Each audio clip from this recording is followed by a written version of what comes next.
Picture this. You walk into a meeting room, everyone's already talking, laughing, connecting. You sit down and suddenly, silence. Not the good kind. The kind where you feel invisible, where your ideas seem to evaporate before they reach your lips, where you leave thinking, why didn't I just speak up? If that hits close to home, you're not alone. I'm Tony, and I've spent years exploring why some people command attention effortlessly while others equally brilliant, equally valuable fade into the background. Today, we're going to change that story. What if I told you that becoming influential isn't about becoming someone else? It's about finally letting people see who you already are. What if confidence isn't something you fake until you make it, but something you build, brick by brick, conversation by conversation? Here's what we're going to explore together: the real framework for building communication confidence that actually works.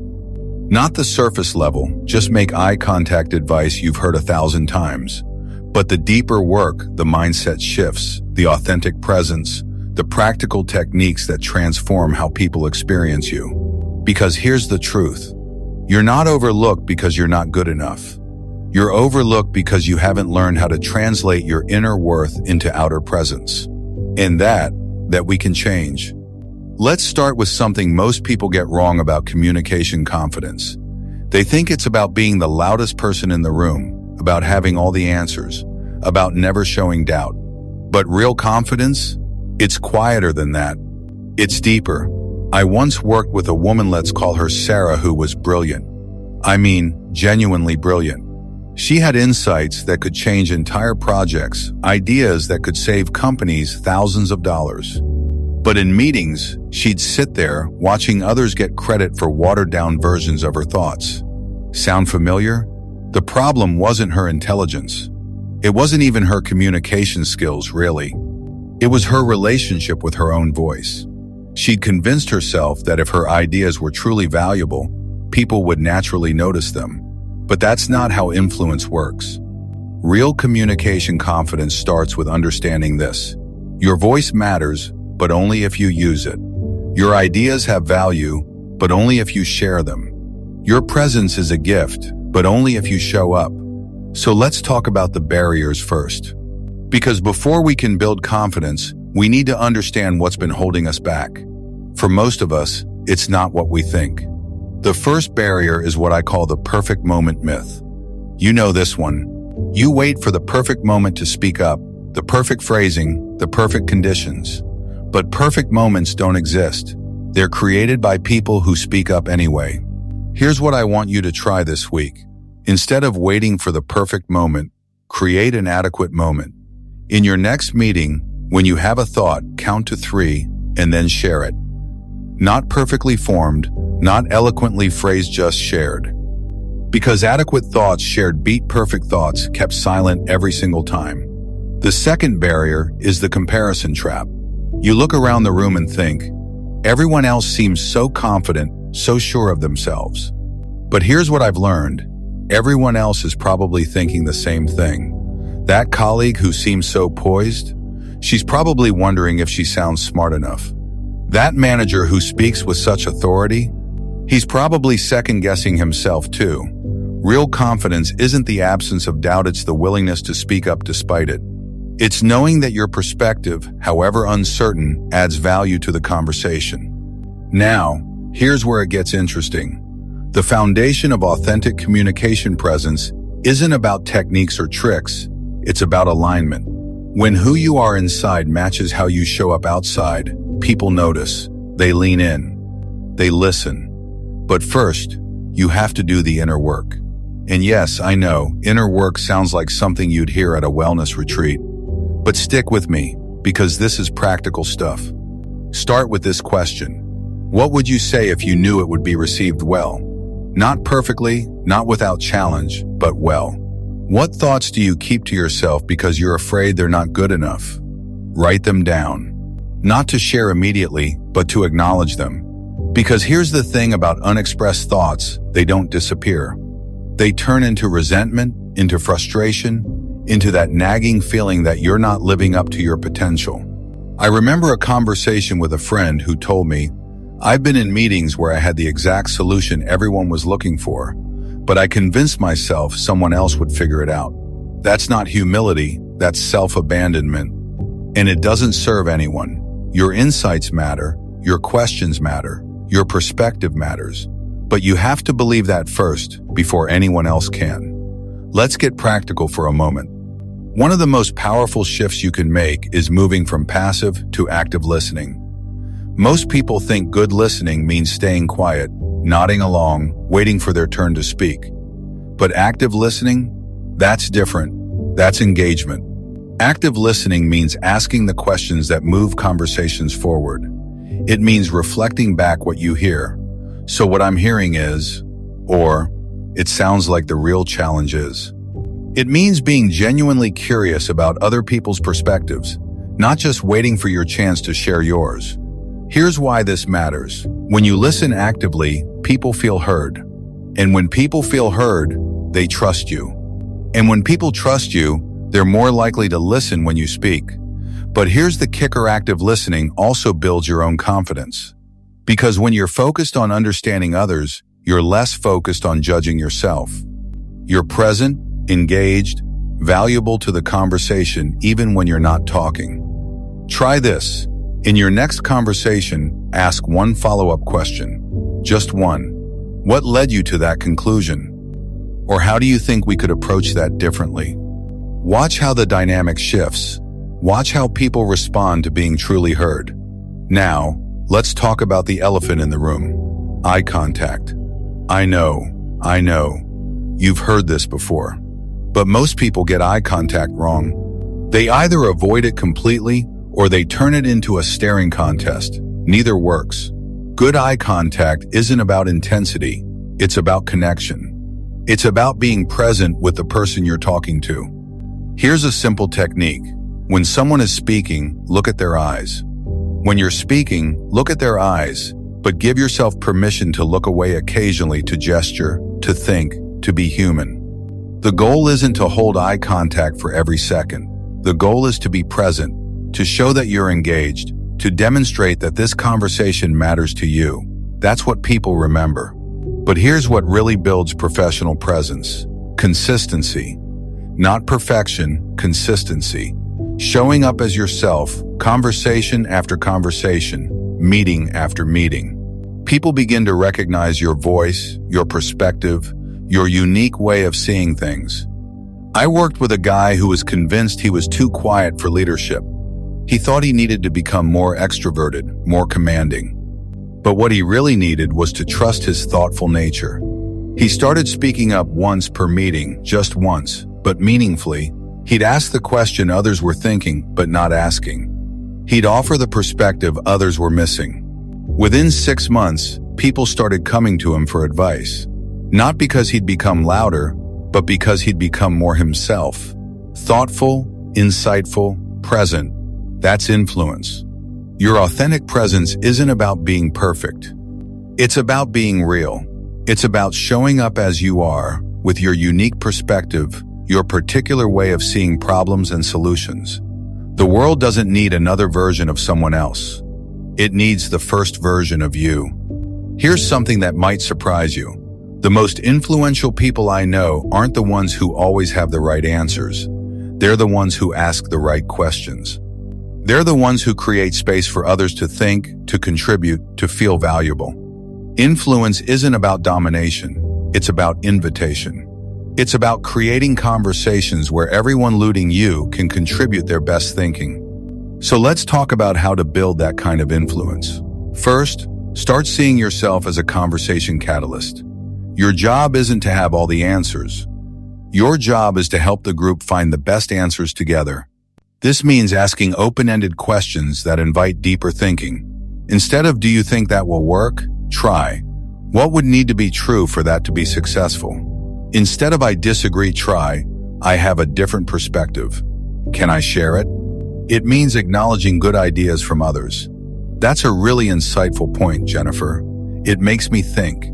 It means building on what others say rather than just waiting to say your piece. Here's what I've learned. People remember how you made them feel more than what you said. If you make people feel heard, valued, and smart, they'll want to work with you. They'll seek out your perspective. They'll think of you as influential.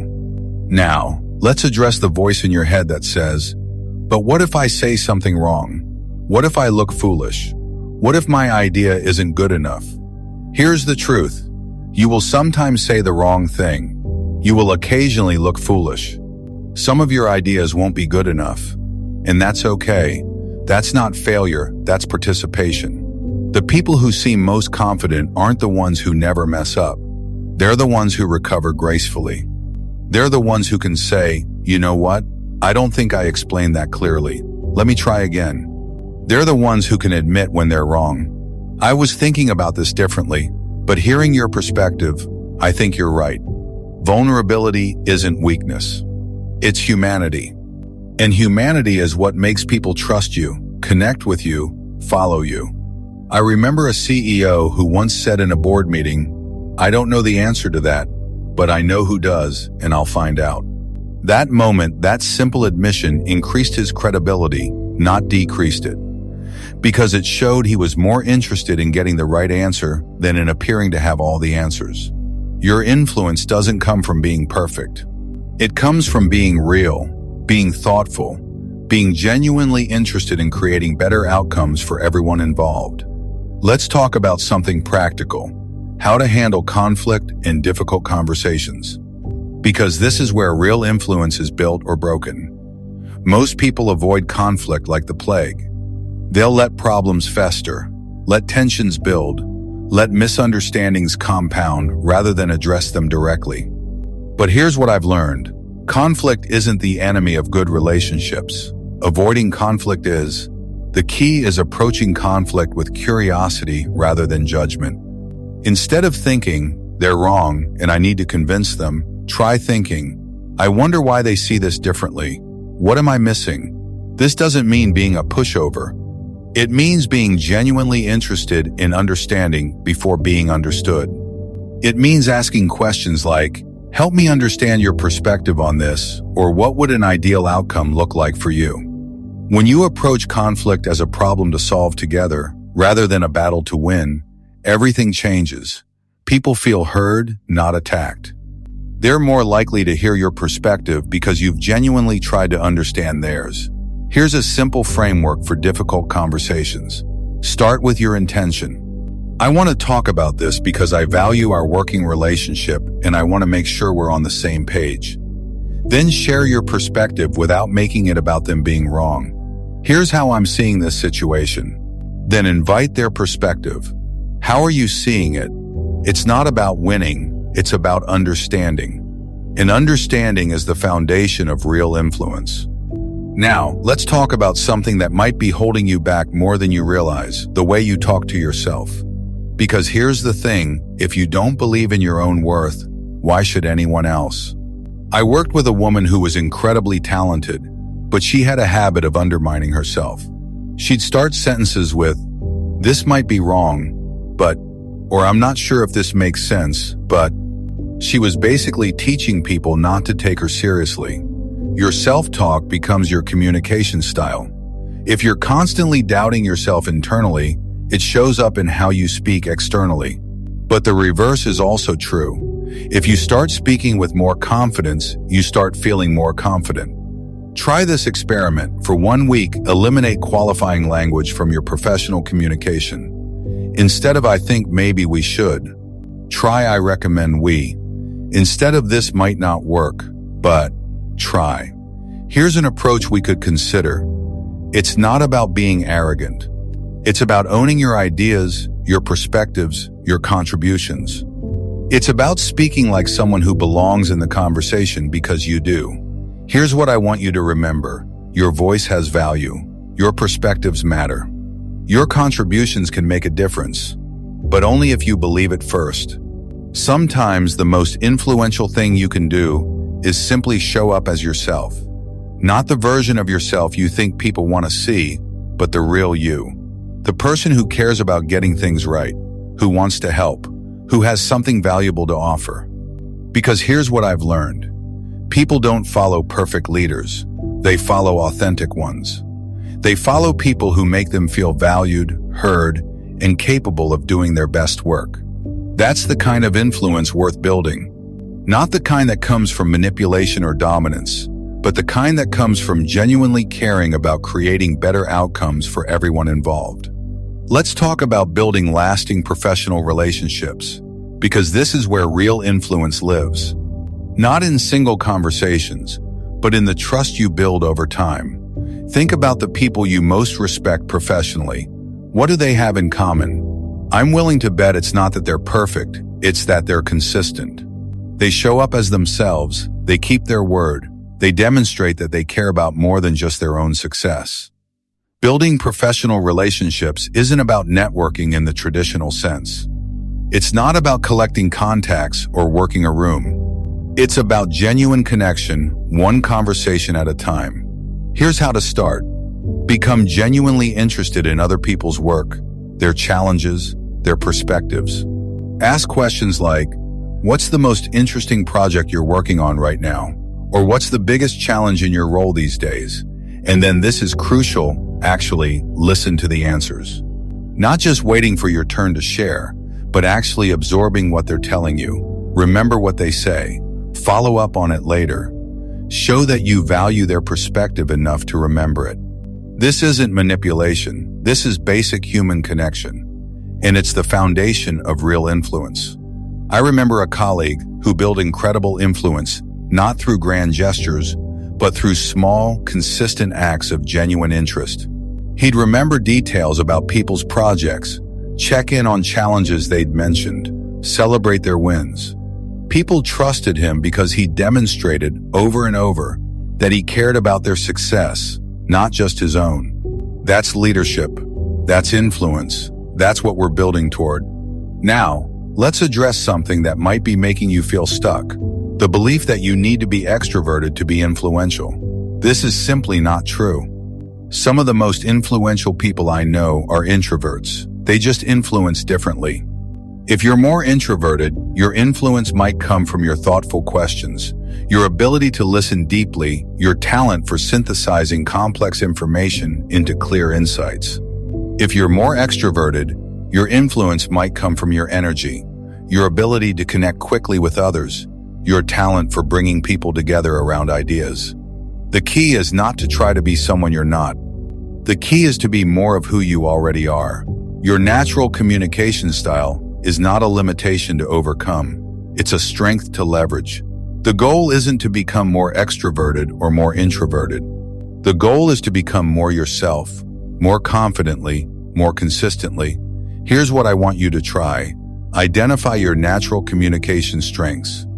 Are you good at asking questions, at listening, at synthesizing information, at bringing energy to conversations, at making people feel comfortable? Whatever your strengths are, lean into them. Use them more intentionally. These are your superpowers, not in spite of your personality, but because of it. Let's talk about something practical. How to contribute meaningfully to meetings.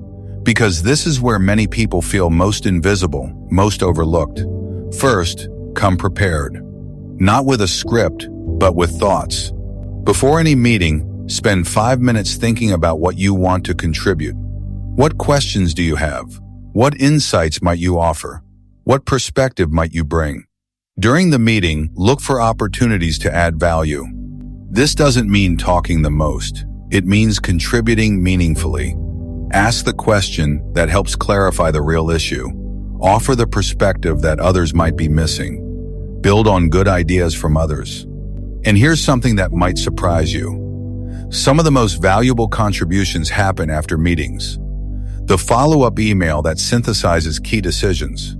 The one-on-one conversation that helps someone think through a challenge. The suggestion that helps move a project forward.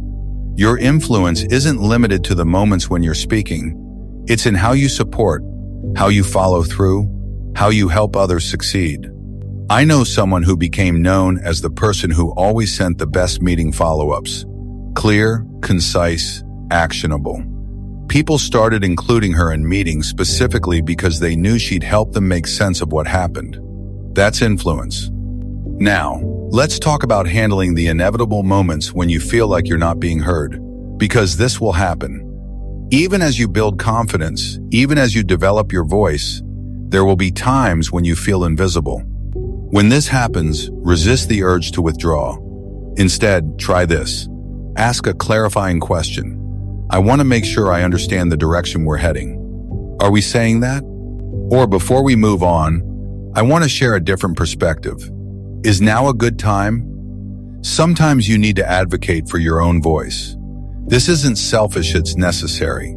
If you don't advocate for your own ideas, who will? And remember, being heard isn't just about speaking up. It's about speaking up at the right moment, in the right way, with the right intention. It's about timing, yes, but also about persistence. One ignored comment doesn't mean your voice doesn't matter. It means you need to find another way to share it. Here's something I've learned. Influential people aren't the ones who never get ignored. They're the ones who don't let being ignored stop them from continuing to contribute. Let's talk about something that often gets overlooked: the importance of simplicity in communication. The most influential people I know aren't the ones who use the biggest words or the most complex concepts. They're the ones who can take complex ideas and make them simple. Your ability to communicate clearly, to cut through jargon, to get to the heart of issues, to explain things in ways that everyone can understand, this is a superpower. This is what makes people want to work with you, to include you, to trust you with important decisions. Practice this. Take a complex idea you're working with and explain it as if you're talking to a smart friend who's not in your field. If you can't explain it simply, you probably don't understand it well enough yourself. Simple doesn't mean dumbed down. Simple means clear. Clear means influential. As we wrap up, I want you to remember this. Becoming influential isn't about becoming perfect. It's about becoming more authentically, confidently yourself. It's about showing up, speaking up, and staying curious about others. Your influence will be unique to you. It will reflect your personality, your values, your particular way of seeing the world. And that's exactly what makes it valuable.